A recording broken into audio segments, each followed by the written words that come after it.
share a little bit of a story. So, in the book Raw by Dr Stacy Sime, she talks about, she's a female physiology expert, and she explains the difference between a male body and a female body and why you need to be completely different. So thousands of years ago, and for thousands of years, men and women were hunter-gatherers, right? Well, men were hunter-gatherers. So men would go out and hunt for hours and possibly days for food. A woman would stay at home and look after the house, right? That's how it worked. But food was scarce. It's not like you can just get a delivery to your house, right? Food was scarce. So a male, over years and years and years, a male body has adapted to the environment of being out for long periods of time trying to hunt in order to sustain those habits, in order to be able to continuously stay out and hunt and get food. And their adaptations to that is, right, so they're out for long periods of time, over thousands of years. The body has evolved to be strong, fit, and lean. Because they're out for long periods of time trying to get food. Over thousands of years, their body has adapted to having long periods of time with no food by getting strong, fit, and lean. A woman, on the other hand, they're staying at home. The role of how they adapt is completely different. So, unlike a man who's out there hunting, the woman is staying at home. So their body adapts a little bit differently. Do you know when you're doing like a 6-week program with your husband or whatever, and they lose like £1 million in the first week, and you lose half a pound or put on weight? This is because over thousands of years, a female body is adapted differently to a male body in how it responds to having little food. So a lot of girls will struggle. They'll come into the gym and they'll say, "Oh, I'm eating next to nothing, I'm training all the time, I'm eating so little, how am I not losing weight?" Well, that's because, unlike a male body, which is adapted to the environment by being fit, strong, and lean so they can get food, a female body has preserved the nutrition, right? Over thousands of years, they've had to stay at home and stay alive with minimal food. But they don't need to be strong, their bodies didn't need to be strong, fit, and lean in order to catch food, but they needed to maintain as much energy they've already got in order to feed the youngs, to stay alive essentially.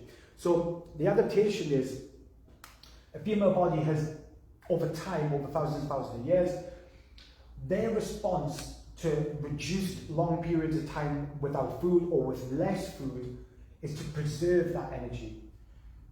A male body, on the other hand, utilises that energy. This is important to get your head around, because this is why when you're under-eating and not losing weight, Stacy Sime in the book suggests one of the reasons is just pure physiology, evolution. Bodies are completely different. A female body responds totally different to periods of less food or no food than what a male body does, which is why you shouldn't compare the two. If you continuously go long periods of time with little food, you're under-eating, and then you're also combining hard exercise on top of that, you're not eating enough food, your body doesn't have enough energy to sustain the day. Although it sounds extreme, it doesn't sound like it could be right when you think about it, but this is just an inbuilt automatic thing. You don't know about it, you don't feel about it, you don't feel it. This is just your physiology. This is just how the body works. And it's proven time and time again when the girls come in here and they struggle to lose weight because just by eating, it flies in the face of everything you've already heard, because you just think, right, I need to eat less, stay under my calories, train really hard, train every day, and I'll lose weight. But I've count how many times I've heard that, but not lose weight. And when I read this in the book Raw, it makes total sense. When you go for periods of time without getting enough food, your body thinks it's in a state of famine, even when it's just like a couple of days or a couple of weeks. But when that's continuous over long periods of time because you're on this pursuit to lose weight, your body essentially stops burning fat because it's holding on to that fat. It needs to keep the energy because your body doesn't know about your weight loss ambitions, it's just trying to stay alive. So all that body fat you're trying to burn, the body's like, nah, we can't do that, I'm afraid, because you're not eating enough food, so I need to hold on to this food because I need to keep you alive. I need the energy to keep you going. That's essentially it in a nutshell. It's a little bit more complicated than that, but that's basically how it works. So I want to provide this context to just put it in perspective for you. Because a lot of people think they have to be really restrictive and they have to diet and they have to give up the foods they love, but it's actually the opposite. You need to be doing the opposite, and this is more important for women in menopause because as you go through your menopausal years, your hormones will start to change, and this means you need to provide more fuel, more nutrition for the body than what you were doing previously, because the hormones that you previously had or had in spades, they helped keep your body functioning properly. They help utilize energy, burn body fat, feed muscle tone, provide the support for your body throughout life. When you're in your menopausal years, those hormones dip, which is why you experience lots of changes like low energy, change in mood, body fat gain, muscle mass starts to decrease.